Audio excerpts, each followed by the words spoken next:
Oi, gente. Deixa eu me apresentar para vocês da maneira mais adequada. Eu sou Adilson Jardim, sou crítico literário, mestre em teoria da literatura e doutor em estudos literários pela Universidade Federal de Pernambuco. Durante muitos anos, eu lecionei literatura em turmas de licenciatura e pós-graduação em letras. Mas hoje, eu quero dividir com vocês minha experiência de leitor apaixonado. E é justamente em nome desse amor, dessa paixão pelos livros, que eu quero ir muito além do que fazer resenhas e avaliações literárias. O que eu quero mesmo é conversar com vocês sobre os livros, falar deles como a gente fala de alguma coisa que fez diferença na nossa vida. E vai ser uma conversa franca sobre o que alguns livros têm de especial para mim e espero que possa fazer diferença também para alguns de vocês. Este é para ser um espaço de descobertas, de escolhas, do encontro com livros que tocaram profundamente, tanto a mim quanto a vocês. Então, é isso que eu quero compartilhar com vocês aqui no canal sobre livros. Não dizer se algum é bom ou ruim, se merece ou não merece ser lido, mas dizer a vocês o que chamou a minha atenção, o que permaneceu depois da leitura. E a palavra-chave para esse tipo de experiência que eu estou propondo a vocês é que ela se constitui numa poética do leitor. Ao contrário da poética do autor, que é o conjunto da obra dele, ou o conjunto de todas as suas obras, a poética do leitor é uma espécie de espaço especial que o leitor constrói diante dos livros com que ele tem contato. A gente sabe que uma leitura nunca acontece no vazio. A gente sempre chega a um livro carregado de outras leituras, de outros afetos, de outras referências e até mesmo das expectativas que a gente constrói diante daquela leitura que pode ou não se confirmar. Essa poética do leitor é formada de escolhas que também revelam alguma coisa sobre mim. Aponta os gêneros literários de que eu gosto, os autores de minha preferência e até mesmo alguma obra que ficou pelo caminho, porque esse autor, essa obra ainda não chegaram até mim. Sempre que eu revelo o que um livro provocou em mim, o que me surpreendeu nele, o que me incomodou, eu estou desenvolvendo aí uma poética do leitor. Tudo isso vai formando uma antologia pessoal de leituras, não necessariamente dos melhores livros, mas que por alguma razão encontraram um lugar na minha experiência, do que eu afirmo e até do que eu resisto contra eles. E talvez seja justamente por isso que eu goste tanto da ideia de uma poética do leitor, porque ela revela uma busca muito especial, de alguma forma um temperamento exclusivo, que é o meu e que também é o de vocês. Bom ou mal, gosto é gosto. E a leitura não transforma ninguém em alguém superior, mas ela revela escolhas. E as nossas escolhas, reunidas ao longo do tempo, acaba dizendo um pouco sobre quem nós somos.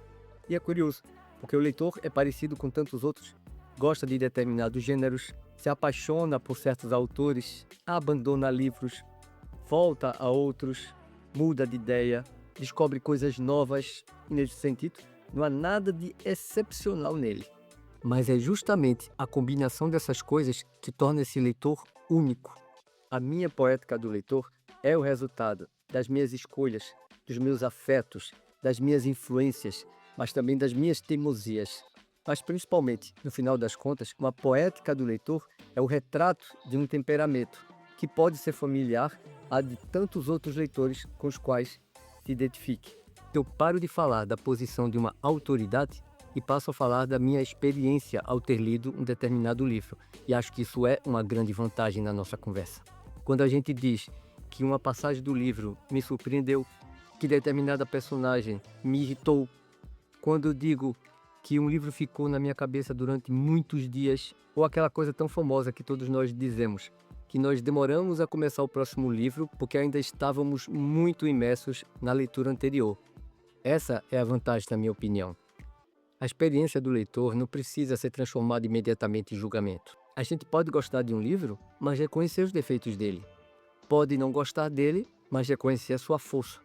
Pode achar um romance extraordinário e mesmo assim não querer ter a experiência de relê-lo. Pode ter sido profundamente tocado pela história de um livro, mas achá-lo tecnicamente inadequado para você. Quer dizer, esse tipo de experiência é muito melhor do que apenas a gente avaliar dando aquelas estrelinhas de notas de 1 a 10. Essa poética não é simplesmente o que eu achei do livro, é o conjunto das marcas que uma leitura deixou em alguém. Às vezes é uma lembrança, uma emoção, uma irritação, uma descoberta formal na obra. Isso cria uma conversa muito mais horizontal entre nós, minha gente. Porque eu não preciso dizer leia este livro porque ele é importante, mas eu li este livro e foi isso que aconteceu comigo. E nesse caso vocês podem discordar, podem concordar para aqueles que leram a mesma obra, podem nunca ter sentido o mesmo tipo de experiência ou sensação que eu senti, ou até querer justamente experimentar essa leitura depois de toda a experiência que eu compartilhei com vocês. Mas eu não quero reduzir essa proposta à emoção, porque certamente iria empobrecer muito alguma crítica necessária e justa. O importante é justamente a emoção como ponto de partida, mas não a linha final. O desconforto que uma leitura me causou pode ter sido por causa da técnica narrativa que foi apresentada pelo autor. Ou eu posso falar da minha atração por uma determinada personagem e isso tem a ver com as técnicas narrativas utilizadas pelo autor. Eu posso contar como uma cena me perturbou bastante e isso tem a ver com a técnica utilizada pelo autor. Quando eu falo de minha experiência com os livros, eu não falo apenas de uma experiência estética, eu falo também de uma experiência acadêmica que me fez descobrir com mais profundidade sobre técnicas e sobre outros processos narrativos utilizados pelos escritores, assim como outros processos também utilizados pelos poetas. E isso é um diferencial que a gente precisa saber explorar para o bem da própria obra e para o bem e justiça feita ao seu autor. A diferença é que eu pretendo falar primeiramente a vocês como leitor, e leitor de gosto, sim. E quando a técnica aparecer, é porque ela ajuda a explicar uma experiência real de leitura. Em vez de simplesmente explicar o que significa um livro ou por que ele é importante, eu acho muito mais importante a gente explicar o que é que ele causou em mim durante a leitura e até depois do seu término. Essa sim é uma experiência válida, porque ao invés de ser apenas uma coleção de objetos, vai passar a ser muito mais importante uma coleção de experiências. É isso que o livro proporciona e é isso que a gente não pode negar ao falar de qualquer um dos livros. É aquilo que não está catalogado e só a gente pode contar. E parte desse prazer consiste sim em comentar as técnicas que um autor utilizou, a maneira como ele desenvolveu uma personagem, como ele construiu os diálogos em um texto, a percepção dele com o jogo de palavras em determinado verso, os efeitos que ele tende a causar e, claro, as impressões também de outras pessoas, porque ler essas outras impressões enriquece também os nossos conhecimentos e ativa também certas percepções que nós não tivemos durante a nossa própria leitura. Vejam que é sempre um compartilhamento de experiências e isso eu acho muito mais gostoso, muito mais interessante. A gente gosta ou não de certa obra, tem que admitir que ali há um processo que pode ter sido muito bem desenvolvido pelo autor. Tem sempre uma coisa ali que é fruto da inspiração, ou de pelo menos a sua tentativa.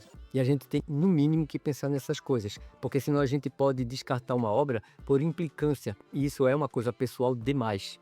E longe de mim submeter um romance às minhas críticas apenas pessoais, aos meus gostos sem autocrítica, a umas opiniõezinhas que vão revelar apenas um cara cheio de traumas e quer que toda leitura seja a cara dele. E isso tem um nome, nós sabemos muito bem, se chama fascismo. E aí é que tá. A gente faz o quê para falar sobre literatura e não parecer implicante, se a gente for muito pessoal? Querem um pequeno spoiler do que vai ser encontrado nesse canal? Uma admissão de culpa e de responsabilidade por cada interpretação que eu fizer das obras. Ah, e bora admitir, qualquer opinião que a gente emitir é uma parceria nossa com outras pessoas, com 400 mil pessoas, com N pessoas e até com pessoas que nem estão mais vivas. Quando a gente comenta sobre literatura, a gente se responsabiliza, escolhe a maneira de falar, escolhe os nossos pares literários. Mesmo quando a gente aponta o dedo acusador e faz uma crítica numa obra, a gente também está falando pelas vozes de outras pessoas que nos influenciaram. E dificilmente a nossa voz vai estar no vácuo para essa emissão de opinião. Mas a responsabilidade continua sendo como você fala de uma obra sem admitir que sempre é responsabilidade sua e dos parceiros literários ou de leitura que você escolheu por trás da sua voz, como se fosse nesse momento deles e não sua. Sempre é sua. Ah, por falar em opiniões antipáticas, me deixa contar uma anedota aqui de um leitor todo especial, ou de dois leitores especiais, que eu acho que vocês vão se interessar bastante. O Jorge Luiz Borges teve um secretário chamado Alberto Manguel. O Alberto escreveu muitos livros acerca da experiência da leitura. E num livro dele chamado a uma história da leitura em que ele não pretende ser, né, alguém que vai abarcar a história como se fosse a única, mas na verdade é uma possibilidade. E vejam que ele admite aí também que é uma perspectiva sobre a história da leitura, a dele. Mas enfim, em uma história da leitura, ele cita pelo menos uns 12 episódios do poeta Jorge Luiz Borges, que era um grande leitor crítico e implicante, como qualquer leitor, dito assim, comum, não especialista, né, em teoria. Estou fazendo sempre uma piada sobre isso, gente, é disso que eu estou falando nesse vídeo também. Então, implicante como ele era também, no primeiro episódio ele cita nada mais, nada menos que Hamlet de Shakespeare e uma única palavrinha. Roberto Manguel conta que Borges teria implicado com a palavra uncle, tio, na voz do Hamlet, quando Hamlet fica surpreso com a revelação pelo fantasma do pai dele de que o próprio irmão o assassinou. E aí Borges teria preferido alguma coisa do tipo "Oh, minha alma profética, o próprio irmão". E na verdade, na peça, Hamlet diz, pela palavra de William Shakespeare, "Oh, my prophet soul, my uncle". E aí Borges odiou a palavra uncle. Ele diz, eu teria escrito alguma outra coisa como o próprio irmão. Em outro episódio, eu quero ler aqui para vocês, que está no mesmo livro também, o Borges cita nada menos que os últimos versos do segundo volume do John Milton, que nesse caso é o Paraíso Reconquistado. O primeiro é o Paraíso Perdido. E aí o Paraíso Reconquistado, os versos terminam assim, pelo Milton. Ele, sem ser observado, é Jesus Cristo. Ele, sem ser observado, para o lar de sua mãe solitária voltou. Então, Manguel conta que o Borges teria dito que essa frase, esse verso, ficou tão pedante que ele diz que parecia que Jesus era um cavalheiro inglês com chapéu coco na cabeça, indo tomar um chazinho da tarde com a mamãe. Então percebam que eu estou contando essa história para mostrar como um episódio tão aparentemente pitoresco ou grotesco, se assim quiserem, aponta um grande leitor e um grande poeta, escritor e ensaísta, como foi Jorge Luiz Borges, com o mesmo tipo de live, o mesmo tipo de implicância banal de qualquer um dos leitores que diriam, eu teria feito esse livro de outra forma.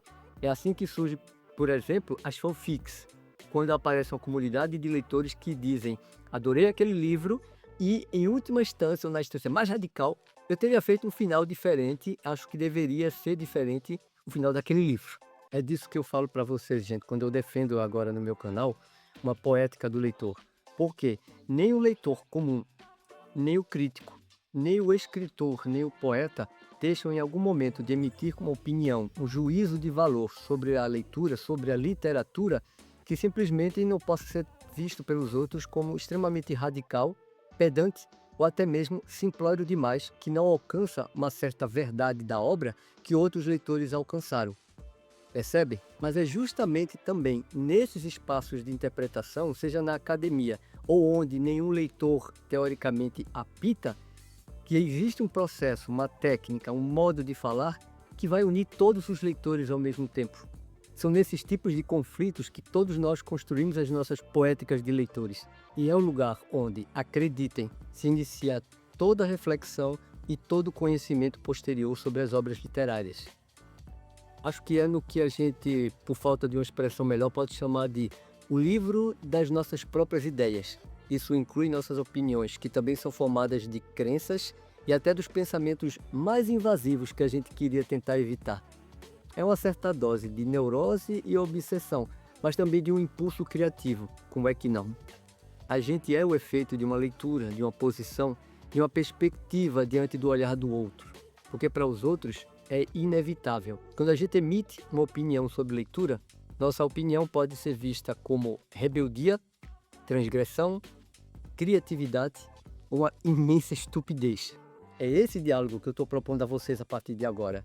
Não o achismo barato, mas a verdade de toda a leitura, que entregam a obra, o autor e o leitor como copartícipes, como corresponsáveis por tudo o que é escrito, publicado e comentado desde e a partir da leitura.